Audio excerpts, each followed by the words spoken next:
all ready to go today. So we're not without any type of retaliatory force. And our system is all retaliatory oriented. Okay, let's go up and take a look here. We got a ramp here up front, a ramp in the back. I encourage you to all get on this ramp here. August of 1945, the first bomb was bought by Colonel Gibbons. We all remember that. It was a 15 kiloton bomb. You can remember the tremendous damage we did those Japanese cities. 15 kiloton. There's 1,000 kiloton in each megaton. You got to get your calculator on this one. Makes this about 650 times more powerful than the bombs that destroyed those Japanese cities. Located down there, you can't see it down about 4 or 5 levels. There's 4 large bolts. Those are explosive bolts anchoring this missile down in a stable platform. In addition to that, there's 3 large springs, or about 3 stories high, enabling that missile to sway back and forth if necessary. In all probability, if we had incoming, this missile would long be gone. But we just don't want to take that chance. Once this missile reaches some 77% in full thrust, a circuit breaker 103 ignites those bolts, and we actually have liftoff. The Air Force was greatly concerned about that rupturing the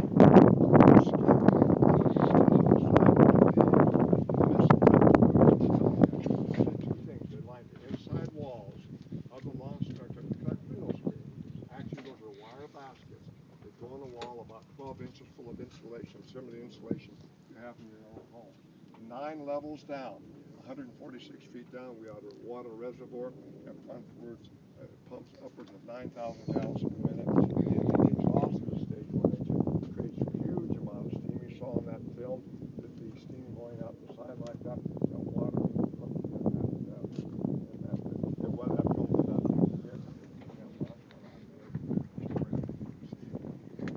The combination of those two is what protected the missile against any damage to the missile skid. Now, if you look carefully, that hole you see in the painted vehicle is 3 more cut further down. When the Air Force deactivated this and turned it over to the museum, we of course wanted to put a missile back in here again, but we didn't want to play that numbers game with the Soviet Union, because if they didn't agree with this, what would they do? They would went back in theirs again. We deactivated 54, they would activate 54. So we did 2 things. The silo door, these 6 holes here, you can clearly see it's locked in the half open position. There's no way a missile could be fired out of the way it's currently positioned. And we put large concrete blocks on the backside, and that's where we're headed down. I'll show you how that works. This silo will be destroyed at launch. The launch structure will be not the silo, the launch structure. Yeah. This will one launch only. All the testing is done out of that.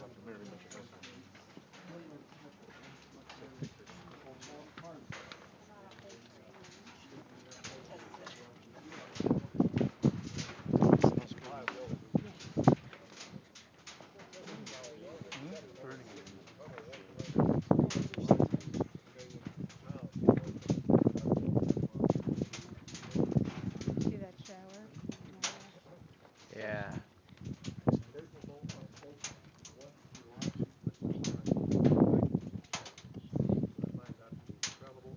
Okay, just about right here, down at level 1, large hydraulic motors that actually lift this massive door up on rails.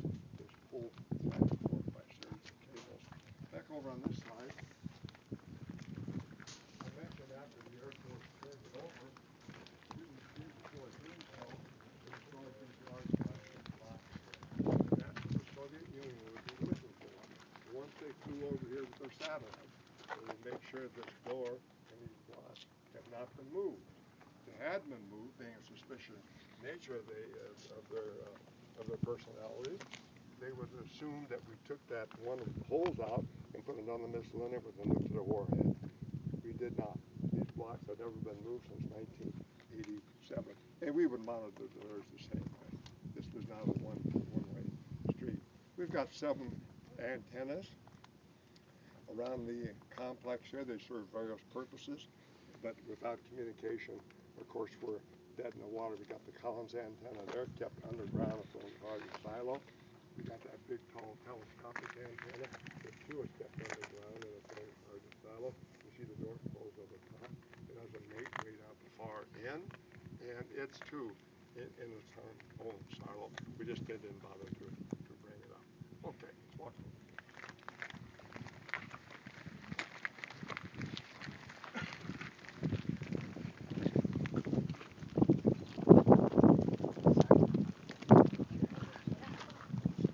Here's these rails I was talking about. So back on.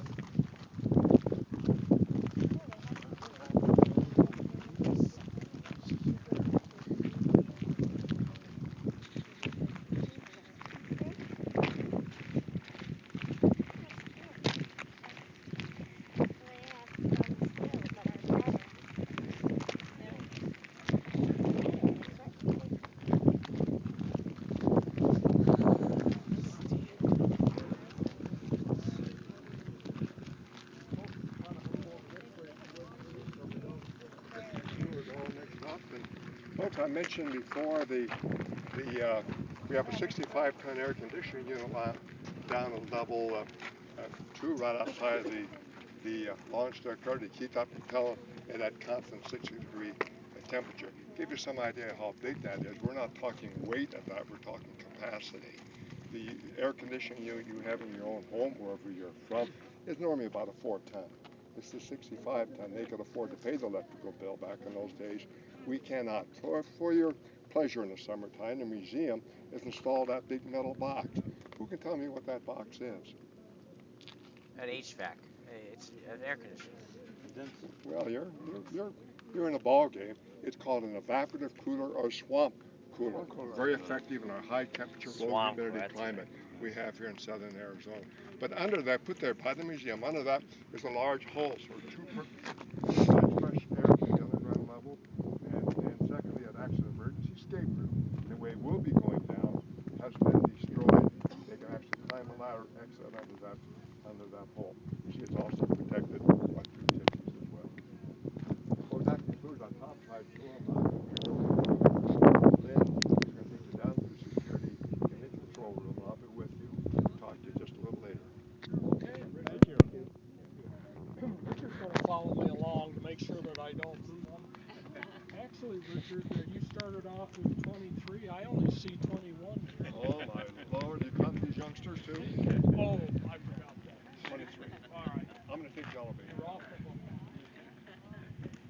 Now, when the crew of 4 arrived here from Davis Mountain Air Force Base in Tucson, there would be 2 officers, 2 enlisted personnel. They would arrive at this front gate over here. Prior to their arrival, they would have attended a very short briefing telling of rural conditions and what's happening at their particular site during the day.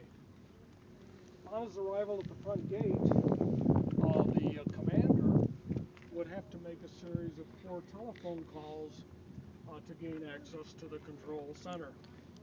First would be made there. He would give the trip ticket number that his sergeant picked up along with the vehicle at the motor pool, along with the credentials for the other 3 crew members. If everything was correct, the gate would be unlocked electrically from the control center, opened manually.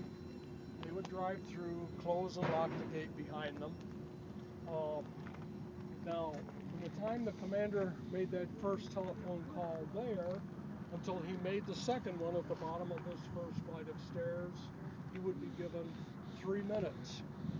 Not 3 minutes and 10 seconds, 3 minutes.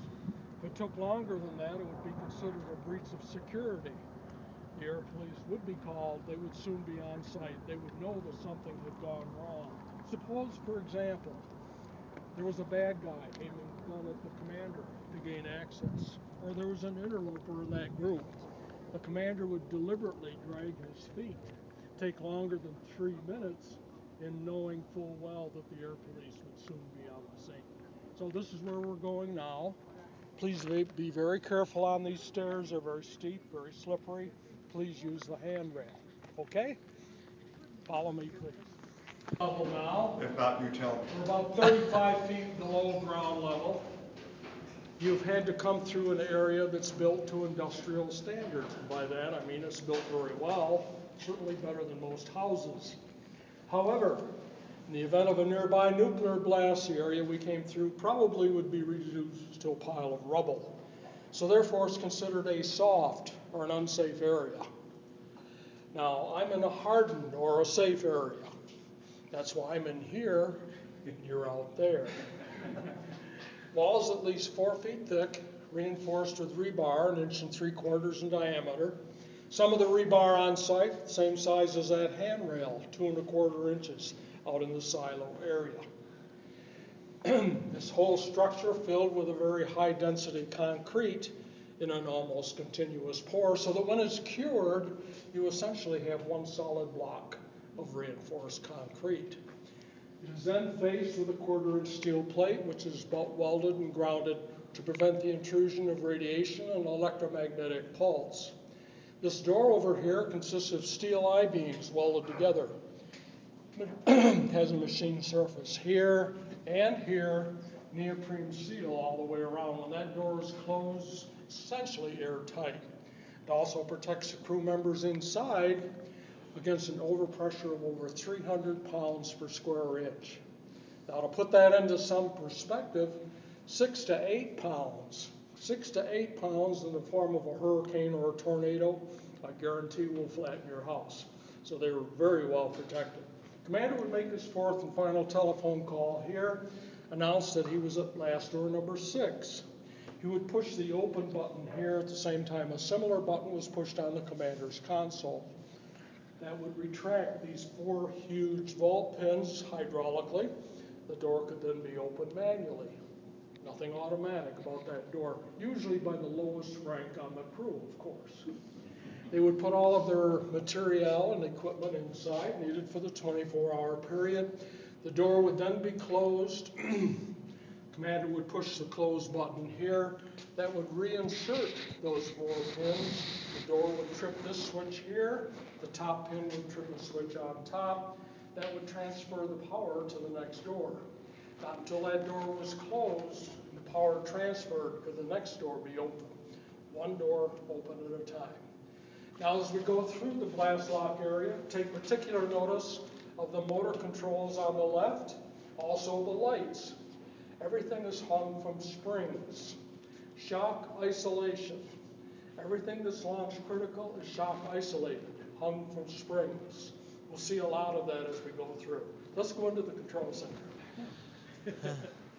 Actually, I had already picked my commander. This young lady right here looks like a commander to me. Right? How about this young gentleman? Would you like to be the deputy commander? Sure. Okay. Thank you. Follow me right over here, please. The young lady, you can sit in the easy chair. Okay. Follow me right over here, and you can sit in that other easy chair over there. Okay. Now, my first instructions to the commander and deputy commander, please don't touch any buttons.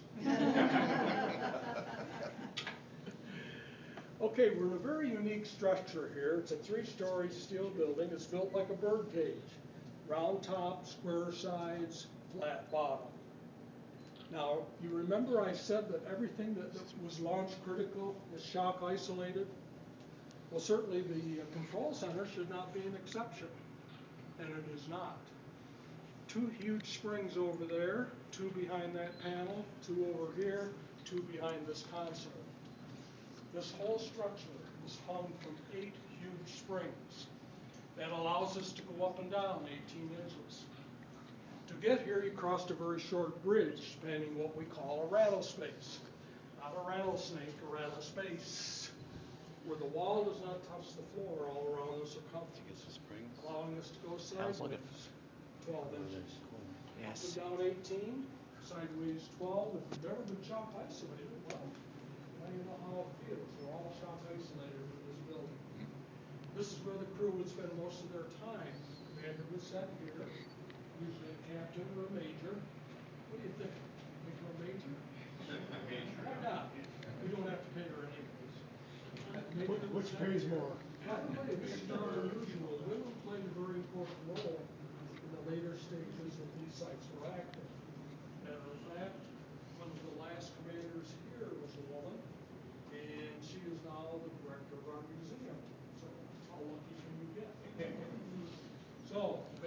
set here, and she would monitor her console.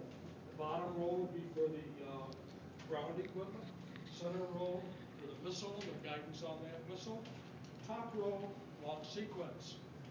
Over here, we have a 60s type communication system. Some of us actually remember the dial telephone. I won't say who. By the way, some of the younger folks tell me that that would be very difficult to text on. Whatever that is. You can tell me a little bit later. Okay, over here we have three targets already pre-programmed into that missile. Our primary target then and our target yet today is target number 2. Now I have to ask the commander a very important question here. Since she's the commander, she should probably know the answer, right? What do you know about target number 2, Commander? I think it would be I was hoping for more information than that. Moscow. Actually, Leningrad. yeah, actually the crew only knew there was targets 1, 2, and 3. They knew how to launch their missile. They had absolutely no idea where the missile was going. Still classified, by the way. At the 3rd level, right below us, is the equipment bay. There's pumps and motors, air conditioning equipment, 2 28-volt batteries down there, which I'll talk about a little bit later. Right above us, as you saw in that video, was the crew's quarters. We're not really missing anything. It's very cramped and Spartan up there. Most people refer to it as a Motel 1.5. Now, one advantage of being in the crew's quarters is the only place on site where you could be by yourself. Otherwise, as you saw on that sign when you came in, this is a no-loan zone. That meant that you had to be in eye contact with someone at all times. In addition to that, at this level, that someone had to be an officer. Let's take a visual tour, and I'll point out some of the equipment here in the control. Can I just ask one question? We came in, isn't there a changeover for the crew going out? Was there what? A changeover for the crew going out? Yes. Yes. At that level? Like 2 ships passing in the night. Yeah. Actually, they did spend some time debriefing the outgoing crew. Absolutely right. Over here, you notice that round silver device? That's a blast valve. Remember that air intake, top side? That's connected to that. An overpressure of 2 pounds or more in the event of a nearby nuclear blast, or if somebody threw a smoke grenade down the shaft, immediately that would shut off and we would be on recirculated air. That red safe over here is called an EWO safe, Emergency War Order Safe. It contains some, but not all, of the material needed to launch the missile. The outgoing commander and deputy commander would remove their combination locks. The combinations known only to themselves. They would take those with them when they left. The contents would be inventoried. The incoming commander and deputy would install their combination locks for the 24-hour period. Over here, we have the termination of all those radio antenna that Richard told you about top side. Deputy commander station right here. Right, Deputy Commander? He's usually a 1st or 2nd lieutenant, and he's paying very close attention to what the commander is doing because he's learning her job. Deputy Commander had charge of not only communications, but also security. This is his security locator board here. He had to keep track of everyone that was on site. He would write their names and location in grease pencil so that in case of an emergency, they could be quickly located. Now this is the EWO clock, sometimes referred to as the launch clock. It's a 24-hour, 8-day wind-up clock. Now being mechanical, it was impervious to either electrical or electromagnetic disturbance. It was set to Greenwich Mean Time, Greenwich, England. Yeah, I know also that. known as military time or Zulu time, right? Z time. So same time zone all over the world. We don't have to worry about time zones. So here we have the launch clock. Over here, that's the lunch clock. Local time. Remember that valve that Richard pointed out to you on stage 1? Here's a cutaway view of it. It has to be in this position for oxidizer to flow. However, it's off and it's locked. In order to remove the lock so that this can open at the proper time during launch sequence, we have to put the proper code up here. 6 wheels, 16 characters on each wheel. That would be, what, 16 to the 6th power? I can get a calculator. No, I'm not kidding. You can read off the results. 16 to the 6th power. Yeah. 16,777,216. Exactly right. Our calculator is wonderful. Yeah. Of course, I know you could have done that right in your head. So. Eventually. Okay. One of them will work. Now, I Time felt very computer good 6 about that. Wasn't good enough for the Air Force. They said, let's make it more difficult. So they included what they call a tries counter. You get 6 tries to get the right combination. Even if you were successful on the 7th try, it would do you no good. System would be locked up. They'd have to send a crew down to get you back online. Needless to say, they didn't fool with that device. Here we have the annunciator panel for those tipsies. We'll see that come into play very shortly. Missile fault locator. It's a piece of test equipment used by the BMAT to perform non-invasive tests on the missile. BMAT, Ballistic Missile Analyst Technician. Had charge of the missile and the guidance on that missile. Now, the other highly trained sergeant was the MFT, Missile Facilities Technician. He had charge of all the ground equipment, over 40 different systems that he was responsible for. One of his main responsibilities was to monitor the incoming power. Now, we receive our power, like everyone else in the area, from the local power company. Once in a while, the power will go off. To you and me, that's a minor inconvenience. For a missile site, not acceptable. We have to be under power at all times. Remember those 2 batteries at the 3rd level? They've been under trickle charge all this time, readily available so that we can launch the missile. All it takes to launch and guide that missile, 28 volts DC power. Everything that you see here in seafoam green, 28 volts DC. Here we have the launch sequence, target selection. We're on target 2. Power distribution for the 28 volt power. Here we have the breaker panel for everything that's launch critical. Everything is on, you'll notice, except breaker 103. That goes to that ordnance on the missile. That'll be turned on about the 3rd item on the checklist. We don't want any stray voltage going there prematurely. Here we have the MGAC, Missile Guidance Alignment and Checkout Group. It's the interface between the control center and the missile. It tells the missile what to do. Now, since this whole system was online for a lot longer than the 10 years they originally anticipated, parts began to wear out, could not be replaced. They no longer manufactured them. So, they contracted with MIT, Delco Division of General Motors, who installed their Universal Space Guidance System here that they had developed for Boeing, for their 747.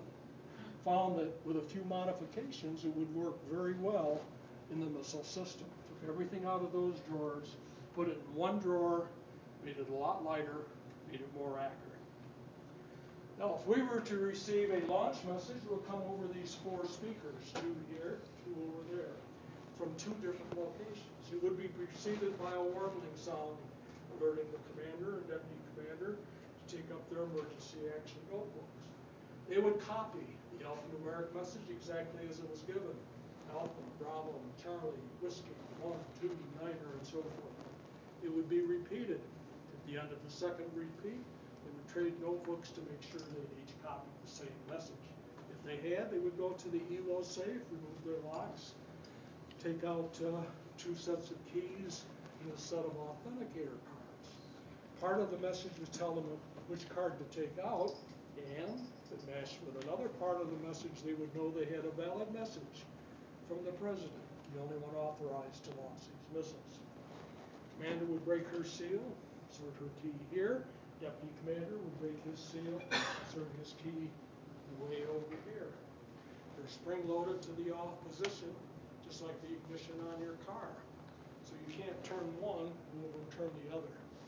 So I do need your help. you're going to stand up right about here, okay? Okay, I'll give you a short countdown, 3, 2, 1, launch, at which time you're going to reach up, push in on that key, and turn it to the right. Hold it for about 5 seconds. Okay? Ready? Here we go. 3, 2, 1, launch, and turn it to the right, and hold it, and you can release now. We've got a good launch. You've done this before, I can always tell. We're safe for another day. First of all, that green light means the proper code has been put into the butterfly valve lock control. Launch has been enabled. Batteries activated. There are 2 batteries on that missile that were before charged. Electrolyte is now pouring into them in 28 seconds. It'll be under its own power. The APS light will be lighted. Same time, we don't see it, hear it, or feel it, but that huge silent closing door is opening, breaking the trip alarm.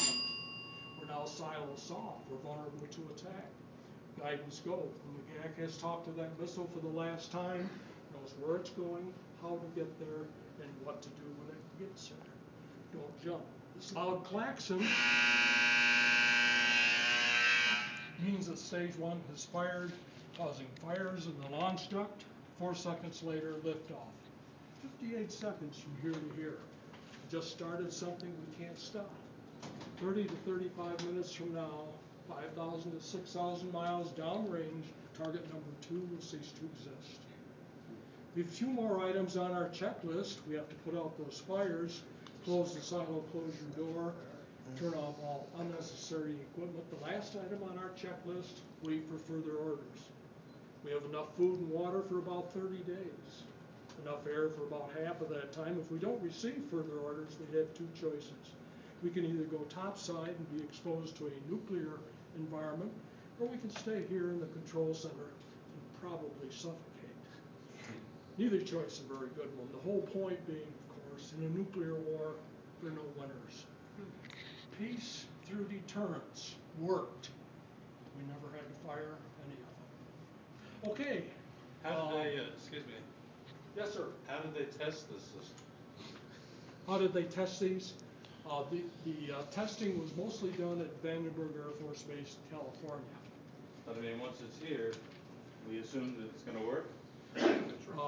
Well, the missiles were all the same design. So if those worked, they were pretty sure that these would work. So also. there were no abort codes, right, then in mid-flight, as I've seen. But I think Once it's they were today's gone, missiles. They were gone. This says that I turned the key. So if that missile is gone, we'll know who to blame, right? Please follow Hold you Richard. right here just for a moment. I would ask you to hold questions, please, until we get topside. You'll have plenty of opportunity once we get up there. We're not going to walk down the cableway. It's the access from the control room to silo launch. So area 2 is heavily shock isolated. We've got the expansion joints at this end, expansion joints at the other end, leaving it safe straight through the ground. Also, we have 54 canisters hanging on the wall, 27 on each side. They're spring loaded, enabling the whole cableway to go up and down in response to any external force topside. Let's go on down and take a look. Something's hanging down. Folks, I think everybody can hear me. As we went through blast octar 6, the thickness of the walls at that point were 4 feet thick. We all remember that. The thickness of the walls at this point here are 8 feet thick. This too is a no-alone area. Those doors, of course, always kept closed, keeping that constant 60-degree temperature inside there for that propellant. The crew would hit the necessary buttons on this shock isolated panel. They would deploy 8 work platforms completely surrounding the circumference of the missile. The crew would go in there, close the door behind them, do the necessary maintenance and our inspection, and come out and, of course, close the door behind them. We're now going in the other room for your viewing pleasure. The museum has got 2 holes in the side of the launch duct area, not part of the vehicle design. I would ask you to just put yourself up in a couple of groups if you would, but keep in mind there's going to be people standing behind you and haven't had an opportunity for a picture in look. So show a little courtesy there if you would, please. One window here, another one right around the corner. Do we get to go up to the level a bit to look I at? beg your pardon? Do we get to go up the silo a bit and look at the missile from other views or not? No, this is the view you get. You can look up all the way up, but this is the view you get right here. The only way you're going to get a view is to go inside and stand on one of those work platforms, and we'd kind of rather you didn't do that. Because it's about 130 feet below here, direct fall. Folks, the question often asked us in the museum here, is this a real missile? Absolutely it is. It's never 10 off the center of the Ana Martin area in Denver, Colorado. However, it was never actually deployed on an active site. It was used as a training missile at Shepherd Air Force Base, Wichita Falls, Texas. All the mobile combat crews and ground support people trained on board this very missile. You all remember a guy by the name of Neil Armstrong? Armstrong took his first flight in space. Not the moon, just a simple Earth orbit, sitting on top of a Titan II. The question was asked there, how do we know this thing's going to work? There's one shot out of there with virtually a story out there. Lynn suggested that out of Vandenberg Air Force Base, we had some 40 plus test launchers out in the Western Pacific, proved to be very accurate and very, very reliable missile system. Now, one launch out there would virtually destroy everything you see in there, as I mentioned. We actually made 154 of these missiles. We deployed only 54. Some of them are still in storage on at Davis Montgomery Air Force Base today. I don't know why they're not being cut up, but they're there all in antiquated technology.